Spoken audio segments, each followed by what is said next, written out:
Let's try to understand and analyze certain power electronic circuits in which diodes are used. Diodes are used in almost all types of power electronic converters: AC-DC, DC-DC, DC-AC and AC-AC. However, we would be first concentrating on the circuits in which only diodes are used as switches. Such circuits can accomplish the task of converting AC to DC. The power electronic circuits which convert AC to DC are known as rectifiers, and since diodes are uncontrolled switches, diode rectifiers are also known as uncontrolled rectifiers. As discussed earlier, there will be other circuit elements in a rectifier like inductor and capacitor to shape the current and voltage waveforms. But diode is the only active element in uncontrolled rectifiers. So these are the circuit elements that go into an uncontrolled rectifier. The switches are diodes. The input is AC, which can be 3-phase or single phase.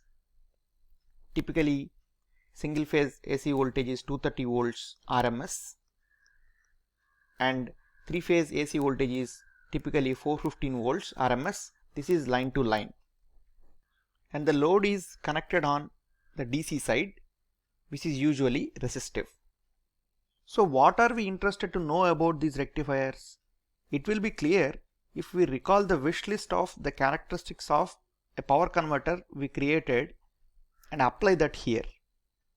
A rectifier usually has an AC voltage source at the input, and it will be impressing a DC voltage across the load. Since the input voltage is sinusoidal, we would like the input current also to be sinusoidal, because harmonics are not of great use and they have harmful effects as discussed earlier. So the input current should be sinusoidal. That is what we want. Therefore, we'd like to analyze the input AC current and determine how close it is to a sinusoid. That would be quantified using distortion factor or total harmonic distortion of input current waveform. The input current should not only be sinusoidal, but it should also be in phase with the AC input voltage. For example, if Vin of t is the AC input voltage as shown here, Vin, so we want In to be ideally in phase with Vin like this. If it's a 3-phase source, we would like this to happen in every phase. So, and this will be quantified by using the displacement power factor. And the DC output voltage should ideally be constant. So we want the output voltage to not vary.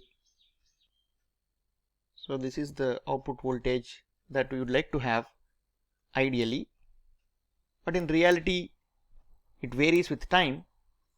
So we would like to quantify its peak to peak variation.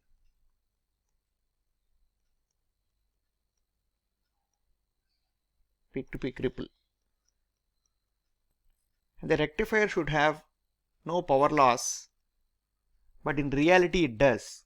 So we need to estimate the power loss that occurs in different elements of a rectifier, circuit elements, and that can be done if we have the voltage and current waveforms and the VI characteristics of circuit elements.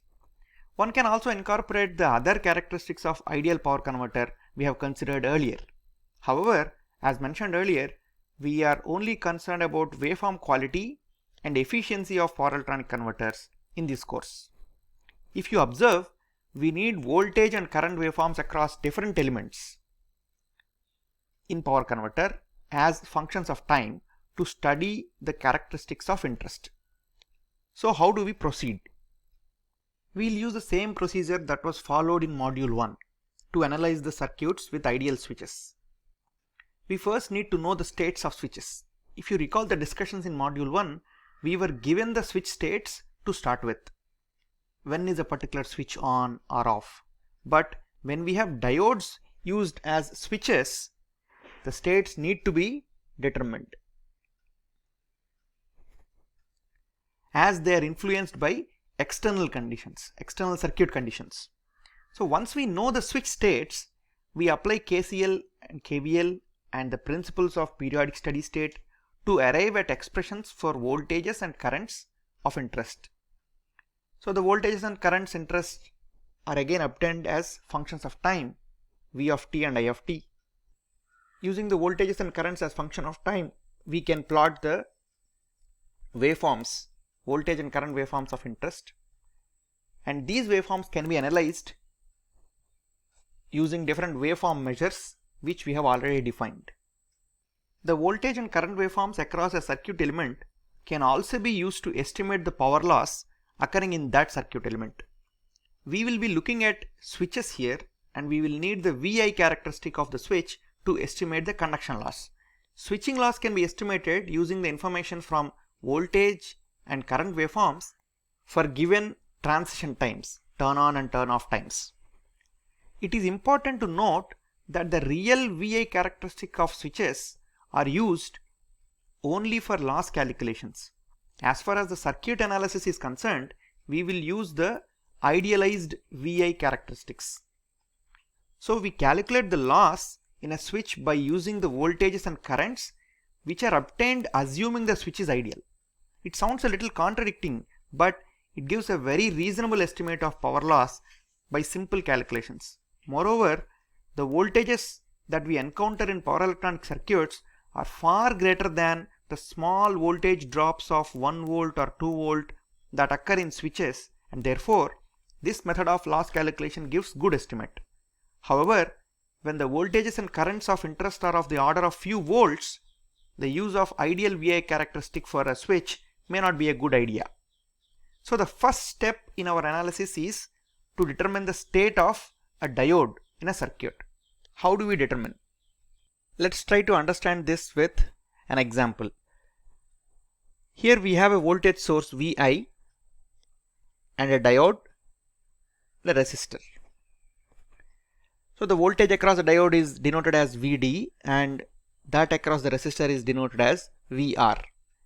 As we all know, when the voltage across a diode is greater than 0, that means the diode is forward biased, diode is on. When it is reverse biased, that means Vd is less than 0, the diode is off. So how do we determine Vd?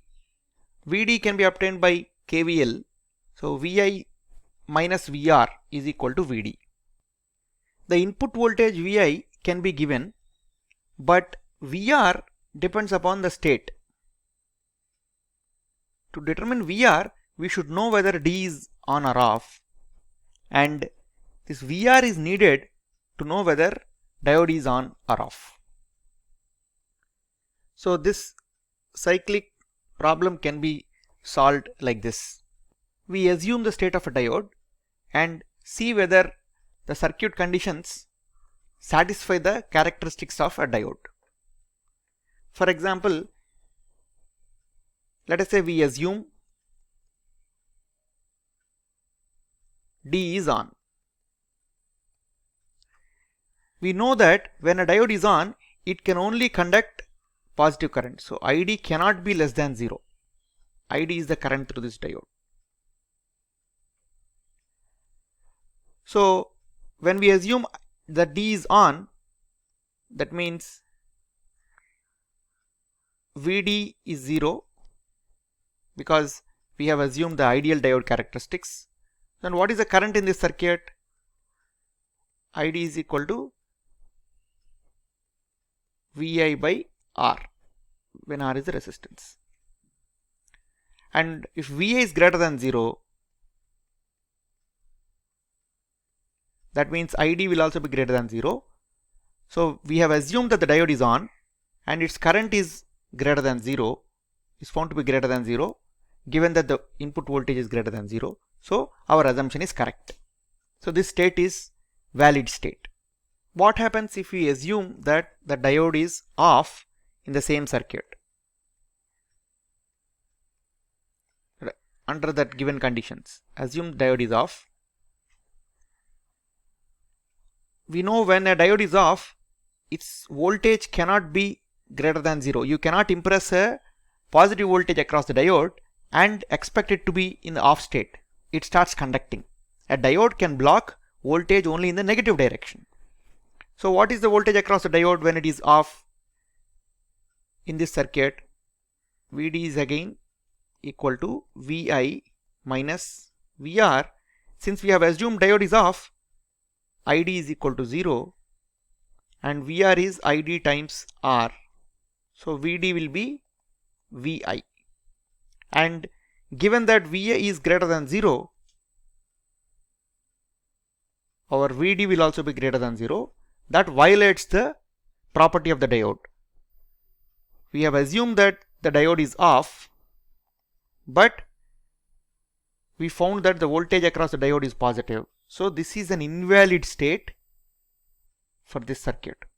So that is how we find the state of a diode. We determine the state of a diode using its properties.